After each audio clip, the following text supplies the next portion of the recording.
Okay, part 1 చూశారు కదా. మనం పార్ట్ 1లో ఏం మాట్లాడుకున్నామంటే, ఈ రోజున పోరాటాలని ఎందుకు వచ్చేసినాయి, ఎందుకు ఇలాంటి పోరాటాలు చేస్తున్నారు అనేసి మనం మాట్లాడుకుంటున్నాం. ఆ పోరాటంలో భాగంగా ఆనాడు క్రైస్తవి మొదలు పెట్టినప్పుడు యేసుప్రభు చెప్పిన మాటలు కానీ, యేసుప్రభు చేయని పోరాటాలు కానీ, యోహాను గారు బాప్తిస్మం ఇచ్చే యోహాను గారు చనిపోయినప్పుడు ఆయన చేయని పోరాటాలు కానీ, అపోస్తులు వారి జీవితాన్ని ఎలా శ్రమలకు అప్పచెప్పుకున్నారు అప్పుడు చేయని పోరాటాలు కానీ ఈ రోజు ఎందుకు చేస్తున్నారు అన్నదాన్ని నేను పార్ట్ 1లో ఎక్స్ప్లెయిన్ చేశాను. మీరు చూడనట్లయితే కనుక పార్ట్ 1 అనేది కామెంట్స్లో లింక్ చేసి పిన్ చేస్తాను, దాన్ని చూడండి. దాన్ని చూసి దీన్ని చూస్తే మీకు అర్థమవుతుంది. అయితే హెబ్రీయులకు రాసిన పత్రిక 10వ అధ్యాయంలో 32వ వచనంలో ఏమంటున్నారు? అయితే మీరు వెలిగింపబడిన మీదట శ్రమలతో కూడిన గొప్ప పోరాటము సహించిన పూర్వపు దినములు జ్ఞాపకము తెచ్చుకొనుడి. అయితే మీరు వెలిగింపబడిన మీదటే వచ్చిందండి, ఆరిపోయినప్పుడు కాదు. క్రైస్తవులుగా వారు రూపుదిద్దుకున్న తర్వాత, క్రైస్తవులుగా వారు మారిన తర్వాతే, క్రైస్తవులుగా వారు వెలిగింపబడిన మీదటే శ్రమలతో కూడిన గొప్ప పోరాటం. క్రైస్తవులుగా మారిన తర్వాత పోరాటం ఎందుకు పోరాడాలి? శ్రమలతో కూడిన పోరాటం ఎందుకు పోరాడాలి? శ్రమలు ఎందుకు రావాలి? క్రైస్తవులుగా రాకముందు శ్రమలు వచ్చినాయా? అవి గుర్తుండు. ఏమంటున్నారు? శ్రమలతో కూడిన గొప్ప పోరాటము పోరాడితిరి. వెలిగించిన తర్వాత సహించిన పూర్వపు దినములు జ్ఞాపకము తెచ్చుకొనుడి. ఒక విధముగా చూచితే మీరు నిబంధనలను బాధలను అనుభవించుట చేత 10 మందిలో ఒక విధంగా చూస్తే మీరు నిందలను బాధలను అనుభవించుట చేత 10 మందిలో ఆరాటపడితిరి. మరి ఒక విధముగా చూస్తే వాటిని అనుభవించిన వారితో పాలివారైతిరి. ఎలాగనగా మీరు ఖైదులో ఉన్న వారిని కరుణించి మీకు మరి శ్రేష్టమైనది స్థిరమైన పునాదియునైన స్వాస్థ్యం ఉన్నదని ఎరిగి మీ ఆస్తి కోల్పోవుటకు సంతోషముగా ఒప్పుకుంటారు. కాబట్టి మీ ధైర్యమును విడిచిపెట్టకుడి, దానికి ప్రతిఫలముగా గొప్ప బహుమానము మీకు కలుగును. ఏంటా బహుమానం? ఇన్ని కష్టాలు అనుభవించిన తర్వాత కూడా ఖైదులో ఉన్నారంట, తింటాకి లేకుండా ఉన్నారంట, ఆస్తి మొత్తం కోల్పోయారంట. బాధలను అనుభవించడానికి కావాలని దేవుళ్ళ బాధ అనుభవించడం అదొక గొప్పగా అనుకొని బాధను అనుభవించడానికి కూడా రెడీగా ఉన్నారంట. ఎందుకు ఉన్నారు వాళ్ళు? ఆగిపోయిందా? దానికి మళ్ళీ ఏమంటున్నారంటే 35వ వచనం, కాబట్టి మీ ధైర్యమును విడిచిపెట్టకుడి, దానికి ప్రతిఫలముగా గొప్ప బహుమానము కలుగును. ఏంటా గొప్ప బహుమానం? నేను మొదటగా చెప్పినట్టు మళ్ళీ కంటికి కనిపించింది, అదృశ్యమైనది నీకు ఈ రోజు దొక్కాలి అని అంటే, అదృశ్యమైన దాన్ని నువ్వు సంపాదించాలి అని అంటే ఈ రోజు నీ కష్టం పడక తప్పదు. ధైర్యంతో కష్టపడు, ధైర్యంతో శ్రమను అనుభవించు, ధైర్యంతో నువ్వు పోరాడు. శ్రమలతో కూడిన గొప్ప పోరాటము సహించిన మీద, అంత గొప్ప పోరాటం సహించాలి, తప్పదు. నువ్వు దేవుళ్ళు ఉండాలనుకుంటున్నావా? లోకానికి నువ్వు శత్రువే. ఎప్పుడు లోకం నిన్ను వదిలిపెట్టేసి లోకాన్ని నువ్వు సంపాదించుకోవాలి, లోకంలో జీవించాలి అనుకుంటే దేవుళ్ళో ఉండలేవు.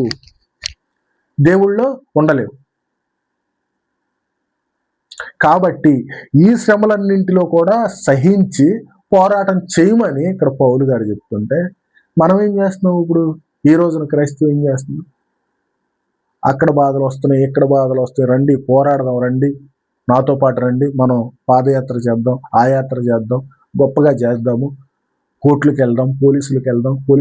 ఎందుకు వెళ్ళాలి? పోలీసుల దగ్గరికి ఎందుకు వెళ్ళాలి? అసలు నీకు ఈ రోజున కష్టం వస్తుందంటే నువ్వు నిజంగా క్రైస్తవుడు అయితే ఎలా ఆలోచిస్తావు తెలుసా? నేనైతే ఎలా ఆలోచిస్తాను తెలుసా? నేను కాదు, పౌలు గారు, అపోస్తులు కూడా ఎలా ఆలోచించేవాళ్ళు తెలుసా? నాకు ఈ రోజున ఏదైనా కష్టం వచ్చినా, ఇబ్బంది వచ్చినా, ఏదన్నా ప్రాబ్లం సమస్య వచ్చినా దేవుడు పర్మిట్ చేయకుండా రానే రాదు. నేను అదే నమ్ముతా. అపోస్తులు అదే నమ్మారు. ప్రతి క్రైస్తవుడు కూడా అదే నమ్మాడు.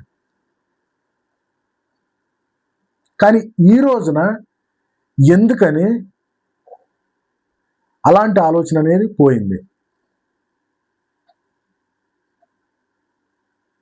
దేవుడు నాకు పర్మిట్ చేస్తేనే నాకు ఏదైనా కలుగుతుందన్న విశ్వాసాన్ని ఎందుకు వదిలిపెట్టేశారు? మీకు ఏదన్నా కష్టం మందిరం కూల్చేశారు అంటున్నారు. దేవుని మందిరం కూల్చేశారు అన్నది దేవుడు పర్మిట్ చేయకుండా ఎలా జరుగుతుంది?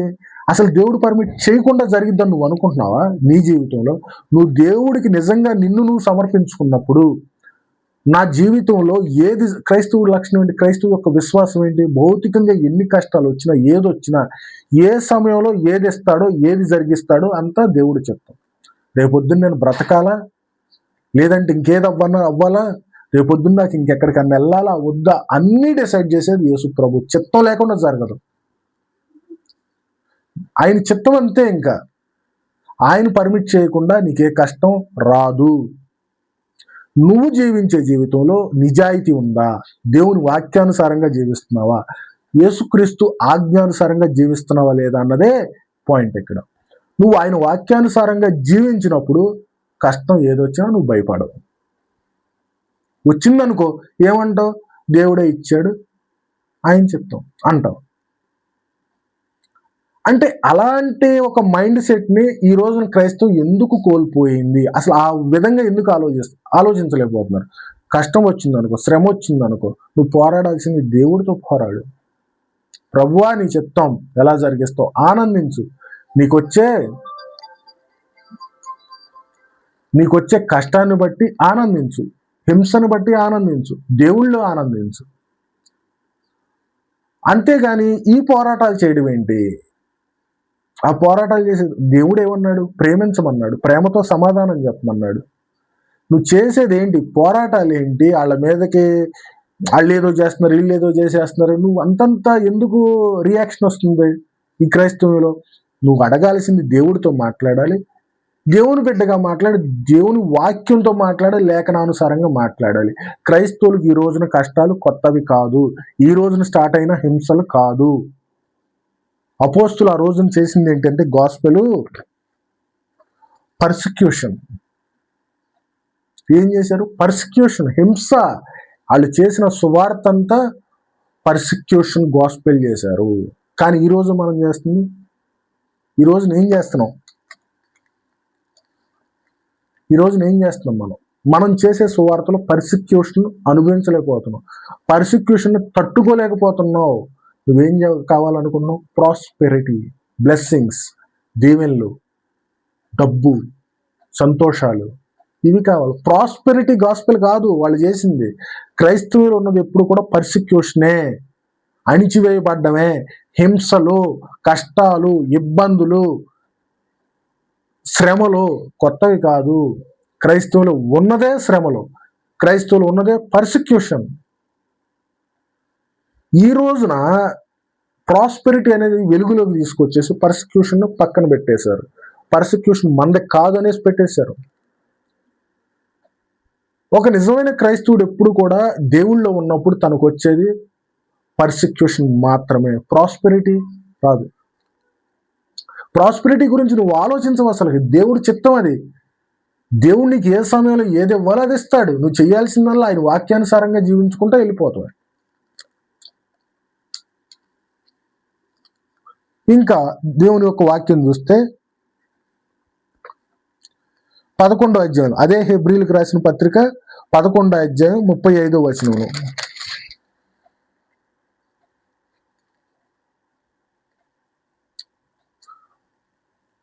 హెబ్రీలకి 11వ అధ్యాయము 35, కొందరైతే మరి శ్రేష్టమైన పునరుత్థానము పొందగోరి విడుదల పొందనొల్లక యాతన పట్టబడిరి. మరికొందరు తిరస్కారములు, యాతన, కొరడా దెబ్బలు, బంధకములు, ఖైదులు, రాళ్లతో కొట్టడం, రంపలతో కొయ్యబడ్డం, గొర్రె చర్మములు, మేక చర్మములు వేసుకుని దరిద్రులై ఉండి శ్రమపడి హింస పొందుచు అడవులలోను, కొండలలోను, గుహలలోను, సొరంగములలోను తిరుగులాడుచు సంచరించిరి. అట్టి వారికి లోకము యోగ్యమైనది కాదు. వీరందరూ తమ విశ్వాసము ద్వారా సాక్ష్యము పొందిన వారైనను, వీరందరూ తమ విశ్వాసము ద్వారా సాక్ష్యం పొందారంట. తమ విశ్వాసం ఏంటి?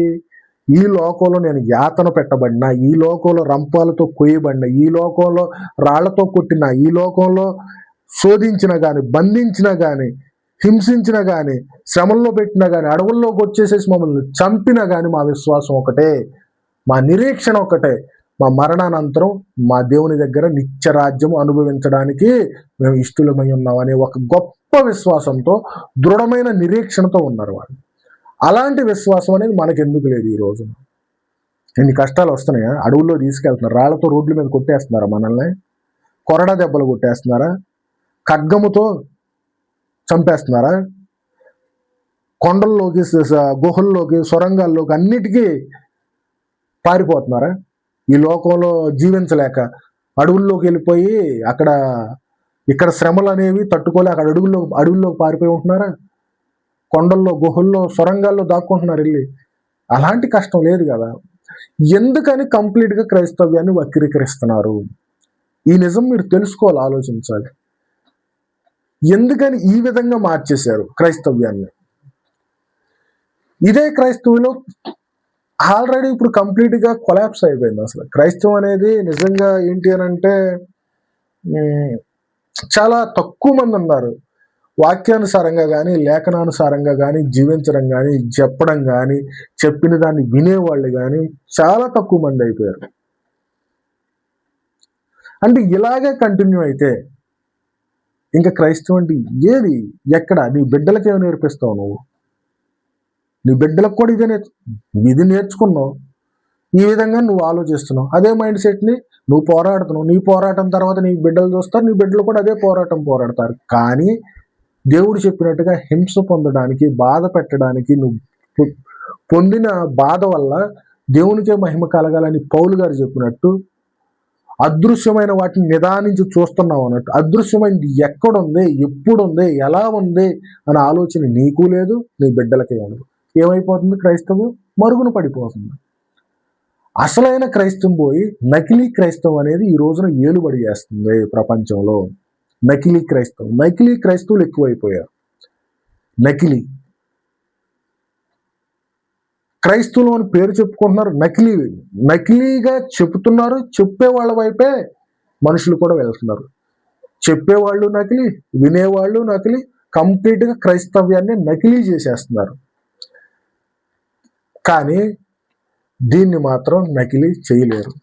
దీన్ని ఒక్కసారి నిదానించి చూసినప్పుడు, ఆ రోజు పౌలు గారు ఏదైతే నేను అదృశ్యమైన దాన్ని నిదానించి చూస్తున్నాను, ఒక్కసారి నిదానించి చూడు లేఖనాన్ని, ఒక్కసారి చదువు. ఏం చెబుతున్నారు? క్రైస్తవం ఎలా ఉంటది, ఎలా మనకు ముందున్న వాళ్ళు ఎలా జీవించారు, వాళ్ళ జీవితం అనేది ఎలా ఉందని నీకు తెలియాలంటే నిదానించి ఒక్కసారి ఈ వాక్యాన్ని చూడు. ఈ వాక్యాన్ని నిదానించి చూడు. చూస్తే తెలుస్తుంది నిజంగా. తెలిసిన తర్వాత ఇప్పుడు ఏదైతే పోరాటం నీకు వచ్చిన శ్రమ అనుకుంటున్నావో, ఇబ్బంది అనుకుంటున్నావో, అది అసలు నీకు ఆఫ్టర్ ఆల్ అంటావు. ఆ రోజు పౌలు గారు అన్నారు కదా, క్షణమాత్రముండు చులకన శ్రమ. ఎందుకని అన్నాడు? కంటికి కనిపించని దాన్ని ఆయన చూసినప్పుడు, దాన్ని పక్కన పెట్టినప్పుడు ఆఫ్టర్ ఆల్ ఏముంది, ఏం లేదు. ఎంతకాలం అనుకుంటారు, ఏం చేస్తారు? ఎప్పుడైనా పోవాల్సిన జీవితం ఏదో ఒకరోజు పోయింది. పోయిన తర్వాత మాకు వచ్చే ఒక ధన్యకరమైన జీవితం, నిత్యము ఉండే జీవితం, శాశ్వత జీవితం, దాంతో కంపేర్ చేస్తే ఇది ఆఫ్టర్ ఆల్ క్షణమాత్రం చాలా చులకన శ్రమ. ఎందుకనంటే అది నిత్యము ఉండేది. ఇక్కడ కష్టమైన, సుఖమైన ఏదైనా కొంతకాలం ఉండేది. నిత్యము ఉండేదాన్ని నువ్వు కంపేర్ చేసుకున్నప్పుడు ఇక్కడ ఇది కాసేపు ఉండేది, పర్లేదు, ఏం కాదు, కాసేపు పోతే నాకు ఆ జీవితం వస్తుంది అన్న సంకల్పం కానీ, నిరీక్షణ కానీ ఎప్పుడు వస్తుంది అంటే నువ్వు ఎలాంటి జీవితం జీవించినప్పుడే నీకు వస్తుంది. ఇలా ఆలోచించినప్పుడు మాత్రం వస్తుంది. ఈ ఆలోచన రావాలంటే నువ్వేం చేయాలి? బైబుల్ చదవాలి, లేఖనాన్ని వినాలి, పరిశీలన చేయాలి, పరిశోధించాలి. ఈ రోజున బోధకులుగా చలామణి అవుతున్న వారు ఏం చెబుతున్నారో, ఎలా చెబుతున్నారో అని ఆలోచించకుండా, దేవుడు ఇచ్చాడు కదా మనకి, జంతువులకు ఇచ్చినట్టు ఇవ్వాల, మనకు ఆలోచించే శక్తిని ఇచ్చాడు. ఆ రోజున కూడా వాళ్ళతో ఏం చెప్పాడంటే, వాళ్ళు ధర్మశాస్త్రోపదేశకులు పరిశీలన కానీ ఏమన్నా చెప్పినా కానీ దాన్ని పరిశీలన చేయమన్నాడు, బ్లైండ్గా తీసుకోమని చెప్పాల. ఈ రోజున వాళ్ళు ఏది చెబితే దాన్ని బ్లైండ్గా ఎందుకు చూస్తారు? వాళ్ళు ఏది అడిగితే అది ఎందుకు చేస్తున్నారు? మీరు ఇది కరెక్టా కాదా అని ఎందుకని ఆలోచించట్లేదు? ఎందుకని ప్రశ్నించట్లేదు? ప్రశ్నించాలి కదా. ప్రశ్నించకుండా, నువ్వు ఆలోచించకుండా, నీ నిర్ణయం నువ్వు తీసుకోకుండా ఎందుకని బ్లైండ్గా ఫాలో అయిపోతున్నావు? దేవుడు చెప్పాడా? దేవుడు చెప్పిన దానికి విరుద్ధంగా ఏమన్నా ఉందా? విరుద్ధంగా ఉంటే నేను ఎందుకు చేయాలి, చేయకూడదు అని నువ్వు ఎందుకని ఆలోచించట్లా? అంటే ఇక్కడ చూశారు కదా, మీరైతే ఇన్ని కష్టాలు పడ్డారు, దాన్ని బట్టి వీరందరూ తమ విశ్వాసము ద్వారా సాక్ష్యము పొందిన వారై. ఇన్ని కష్టాలు పడినా కానీ వాళ్ళకి ఆ విశ్వాసాన్ని బట్టి, మాకు చావు తర్వాత ఒక జీవితం ఉంది, ఆ జీవితం కొరకు మా విశ్వాసం, ఆ జీవితం కొరకు ఇక్కడ పోరాటం అని వాళ్ళు నమ్మినది ఈరోజు మనలో ఎందుకు రావట్లేదు? ఇంకా ఇదే హెబ్రీలకు రాసిన పత్రికలో 24వ వచనం, ఇదే 11వ అధ్యాయంలో 24వ వచనం చూస్తే ఇక్కడ మనకి పాత నిబంధనలో ఒక ఆయన గురించి చెప్తున్నాడు హెబ్రీ సంఘానికి పౌలు గారు. మోషే పెద్దవాడైనప్పుడు విశ్వాసమును బట్టి, మళ్ళీ విశ్వాసం. ఏంటి ఆ విశ్వాసం? చనిపోయిన తర్వాత మాకు ఒక జీవితం, అదే విశ్వాసం. ప్రతి క్రైస్తవుడికి ఉండాల్సింది ఏంటంటే ఈ లోక జీవితం కాదు. మోషే పెద్దవాడైనప్పుడు విశ్వాసమును బట్టి ఐగుప్తు ధనము కంటే క్రీస్తు విషయమైన నింద గొప్ప భాగ్యమని ఎంచుకొని, ఐగుప్తు ధనము కంటే, డబ్బు కంటే క్రీస్తు విషయమైన నింద గొప్ప భాగ్యం అని ఎంచుకున్నాడంట. దేనికన్నా? డబ్బు కన్నా. ఈ రోజున ఎలా ఉంది? డబ్బు, యేసుప్రభు. ఏది కావాలంటే డబ్బు. డబ్బును కాదనే వాళ్ళు ఉన్నారా? లేదు కదా.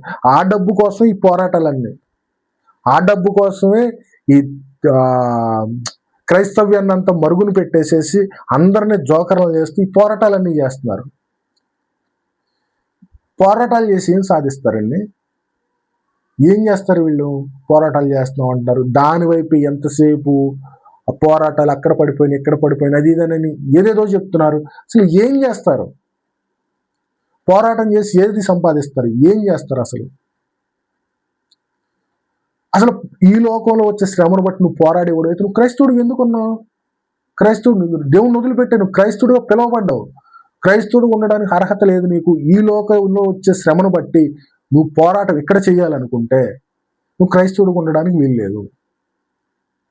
నువ్వు దేవుని నమ్మట్లా. దేవుని నమ్మనప్పుడు నువ్వు ఎందుకుంటావు ఇక్కడ క్రైస్తవుడిగా నువ్వు ఎందుకు పిలువబడతావు? నీకు అర్హత లేదు. ఈ లోకంలో వచ్చే కష్టాన్ని గొప్ప భాగ్యం ఎంచుకోవాలి. నువ్వు దేవుని నిమిత్తం బతుకుతున్నప్పుడు నీకు వచ్చే నిందైనా, కష్టమైనా, ఇరుకైనా, ఇబ్బంది అయినా, ఏదైనా, అది హింస అయినా, చావైనా, క్రీస్తు కొరకు అది గొప్ప భాగ్యము అని నువ్వు అనుకున్నప్పుడే నువ్వు క్రైస్తవుడు అవుతావు. కాకుండా అలాంటి శ్రమను కోసం, అలాంటి ఇబ్బందులను బట్టి నువ్వు ఎక్కడ పోరాటం చేయాలంటే, లోకంలో ఉన్న మనుషులతో పోరాటం చేయాలంటే నువ్వు క్రైస్తవుడు ఎలా అవుతావు? నువ్వు దేవుణ్ణి ఎక్కడ నమ్మావు? ఎలా నమ్మావు? దేవుణ్ణి నమ్మావు నువ్వు నిజంగా? దేవుని నమ్మితే ఎలా ఎందుకు పోరాటం చేస్తావు? బాహ్యంగా, భౌతికంగా నువ్వు పోరాటం చేయలేవు.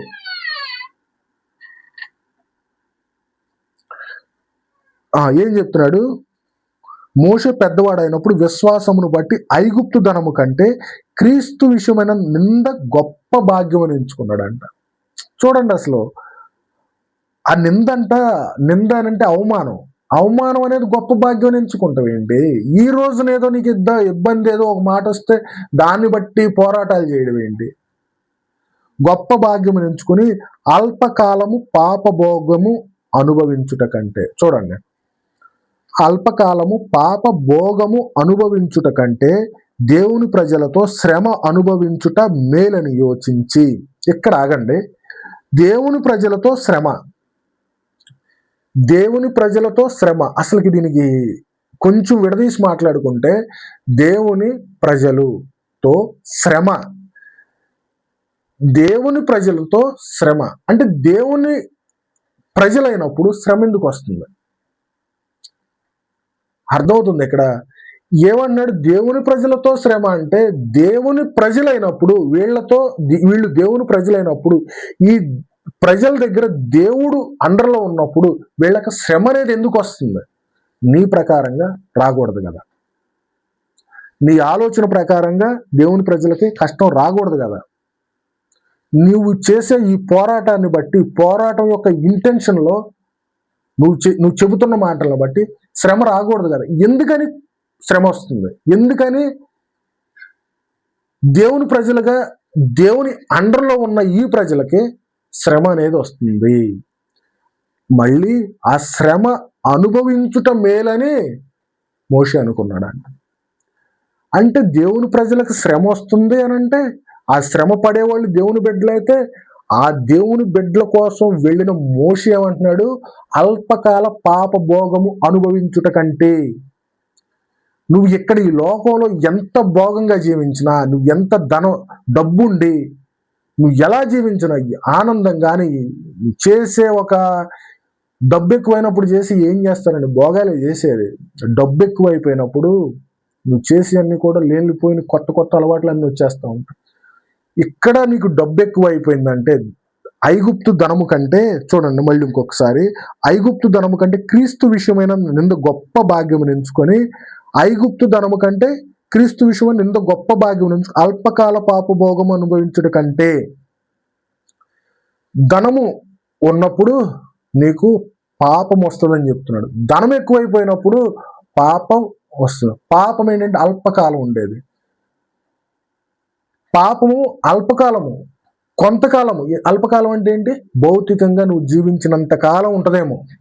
డబ్బు ఉన్నంతకాలం ఒకవేళ నీ జీవితం అనేది ఉంటుంది. జీవితం ఉన్నంతకాలం నీలో ఏముంటుంది? పాపం ఉండదు. ఈ పాపం ఉన్నంతకాలం కొంతకాలం మాత్రమే.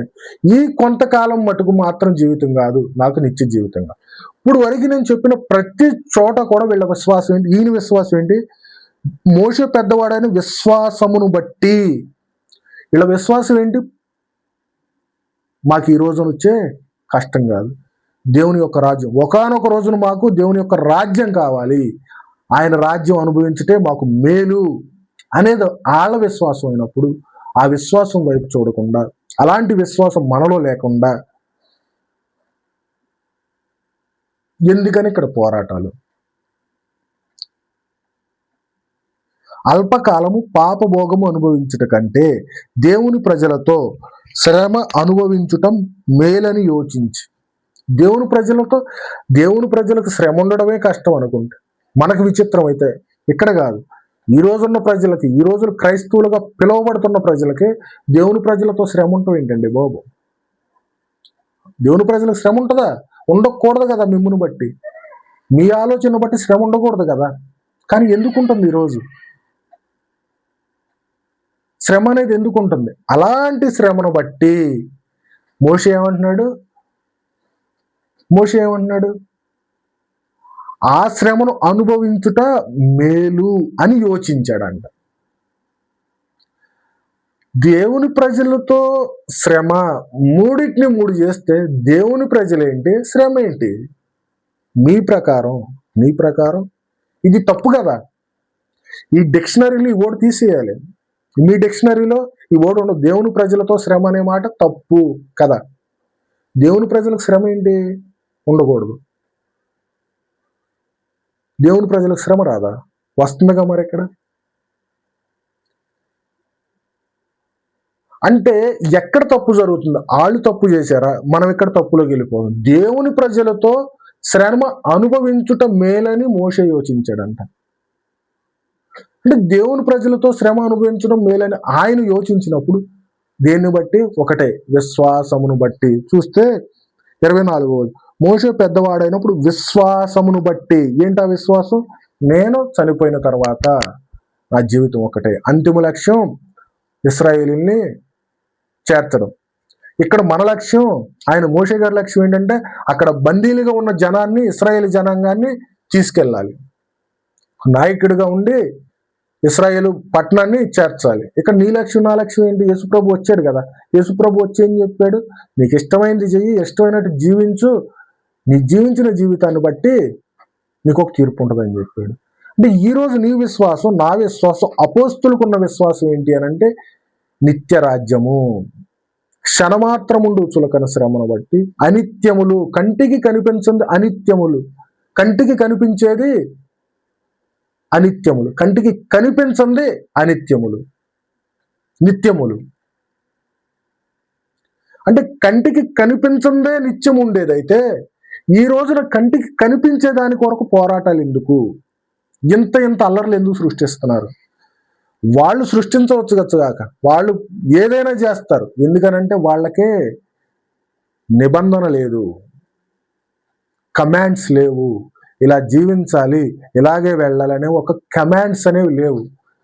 అలా జీవించినప్పుడు వాళ్ళకి ఏదైనా కానీ పర్ఫెక్ట్గానే అనిపిస్తుంది. వాళ్ళకి ఏదైనా పర్ఫెక్ట్గా అనిపించినప్పుడు వాళ్ళు చేస్తారు. మరి నీకుండగా దీన్ని ఎందుకు చించి పారేద్దాం ఏంటి? బైబిల్ని పారేద్దామా? పారేసేయండి. మీరు ఇప్పుడు పోరాటాలు చేసే వాళ్ళందరూ బైబిల్ని పారేసేసి చేయండి పోరాటాలు. మీకెందుకు బైబిల్? మీరు క్రైస్తవులు కాదు అసలు.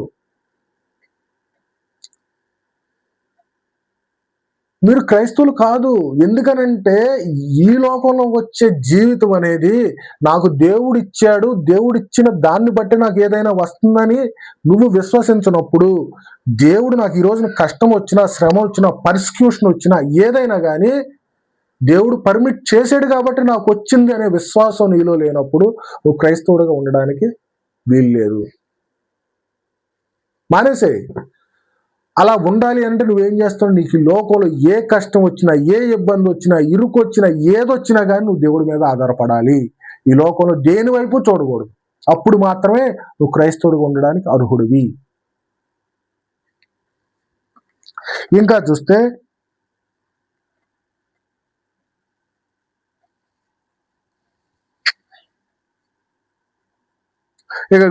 ఇక్కడే చూడండి, మనం ఇప్పుడు చదివిన దాంట్లో మోషే గారి గురించి శ్రమ అనుభవించుట యోచించి ఫరో కుమార్తె యొక్క కుమారుడని అనిపించుకొనుటకు ఒప్పుకొనలేదు. ఏలయనగా అతడు ప్రతిఫలముగా కలుగబోవు బహుమానమును దృష్టి ఉంచెను. అంటే ఫరో కుమార్తె యొక్క కుమారుడిగా ఉంటే ఆయనకి ఎక్కువ లగ్జరీ లైఫ్ ఉంటుందా? ఇప్పుడు చెప్తున్నారు కదా ప్రాస్పెరిటీ. ఫరో దగ్గర కుమార్తె యొక్క కుమారుడిగా మనవడగా ఉంటే ఎక్కువ లగ్జరీ లైఫ్ ఉంటుందా? బయటకు వచ్చేస్తే ఉండదు. శ్రమ అనుభవించడం మేలని అంటున్నాడు.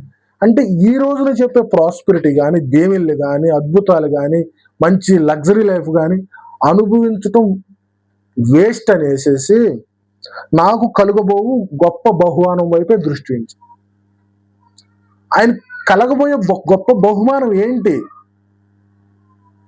ఈ రోజున పౌలు గారు అపోస్తులు దేని యందు దృష్టించారు? ఆనాడు మోషే గారు దేని యందు దృష్టించారు? ఈ రోజున మనం దేని యందు దృష్టించుతున్నాం? ఒక్కసారి ఆలోచించండి. హెబ్రీలకు రాసిన పత్రిక 11:24-26 చదివాం కదా.